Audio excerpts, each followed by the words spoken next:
आज की कहानी का शीर्षक है स्वाभिमान का डोसा।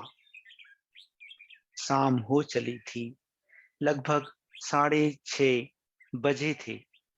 वही होटल, वही किनारे वाली टेबल और वही कॉफी। बिस्किट की एक बाइट के साथ साथ कॉफी की चुस्की ले रहा था। उतने में ही सामने वाली टेबल पर एक आदमी अपनी 9-10 साल की लड़की को लेकर बैठ गया। उस आदमी का शर्ट फटा हुआ था, ऊपर की 2 बटनें गायब थी, पैंट भी मैला ही था। रास्ते पर खुदाई का काम करने वाला मजदूर जैसे लग रहा था।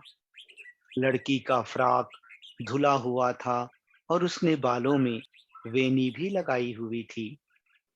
उसका चेहरा अत्यंत आनंदित था और वो बड़े कुतूहल से पूरे होटल को इधर-उधर से देख रही थी। उनके टेबल के ऊपर ही चल रहे पंखे को भी वो बार-बार देख रही थी, जो उनको ठंडी हवा दे रहा था।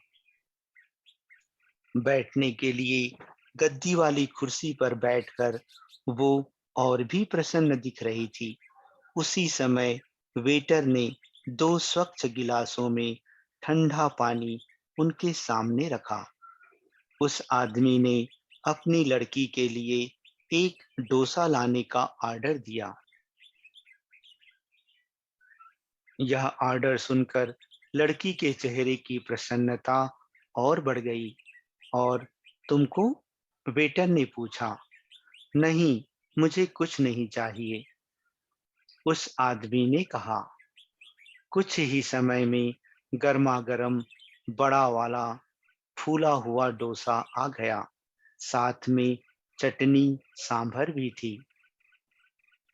लड़ लड़की डोसा खाने में व्यस्त हो गई और वो उसकी ओर उत्सुकता से देखकर पानी पी रहा था। इतने में उसका फ़ोन बजा। वही पुराना वाला फ़ोन, उसके मित्र का फ़ोन आया था। वो बता रहा था कि आज उसकी लड़की का जन्मदिन है और वो उसे लेकर होटल में आया है। वह बता रहा था कि उसने अपनी लड़की को कहा था कि यदि वो अपनी स्कूल में पहले नंबर लेकर आएगी, तो वह उसे उसके जन्मदिन पर डोसा खिलाएगा और वो अब डोसा खा रही है। नहीं रे, हम दोनों कैसे खा सकते हैं? हमारे पास इतने पैसे कहाँ हैं? मेरे लिए घर में बेसन भात बना हुआ है ना। उसकी बातों में व्यस्त रहने के कारण मुझे गर्म कॉफी का चटका लगा और मैं वास्तविकता में लौटा।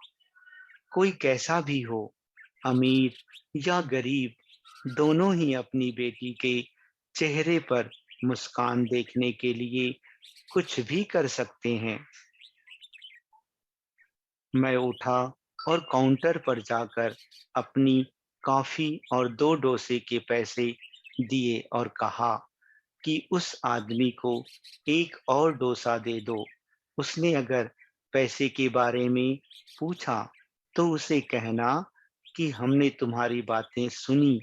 आज तुम्हारी बेटी का जन्मदिन है और वो स्कूल में पहले नंबर पर आई है।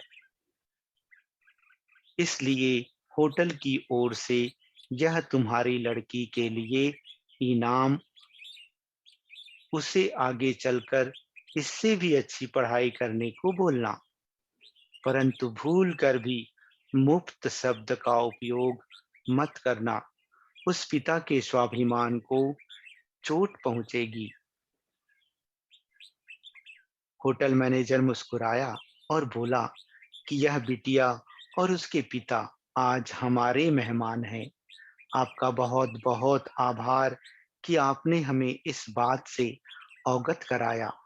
उनकी आवभगत का पूरा जिम्मा आज हमारा है। आप यह पुण्य कार्य और किसी अन्य ज़रूरतमंद के लिए कीजिएगा। वेटर ने एक और डोसा उस टेबल पर रख दिया। मैं बाहर से देख रहा था।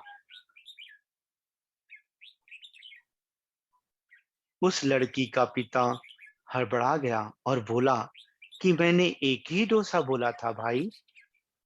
तब मैनेजर ने कहा कि अरे, तुम्हारी लड़की स्कूल में पहले नंबर पर आई है, इसलिए इनाम में आज होटल की ओर से तुम दोनों को डोसा दिया जा रहा है। उस पिता की आंखें भर आई और उसने अपनी लड़की को कहा, देखा बेटी, ऐसी ही पढ़ाई करेगी तो देख क्या-क्या मिलेगा। उस पिता ने वेटर को कहा कि क्या मुझे यह डोसा बांध कर मिल सकता है? यदि मैं इसे घर ले गया तो मैं और मेरी पत्नी दोनों आधा-आधा मिलकर खा लेंगे। उसे ऐसा खाने को नहीं मिलता। जी नहीं श्रीमान, आप अपना दूसरा डोसा यहीं पर खाइए। आपके घर के लिए मैंने 3 डोसे और मिठाइयों का एक पैक अलग से बनवाया है। आज आप घर जाकर अपनी बिटिया का बर्थडे बड़ी धूम-धाम से मनाइएगा और मिठाइयाँ इतनी हैं कि आप पूरे मोहल्ले को बाँट सकते हो। यह सब सुनकर मेरी आँखें खुशी से भर आई। मुझे इस बात पर पूरा विश्वास हो गया कि जहाँ चाह वहाँ राह है। अच्छे काम के लिए एक कदम आप आगे तो बढ़ाइए, फिर देखिए आगे-आगे क्या होता है। अच्छा दोस्तों, धन्यवाद।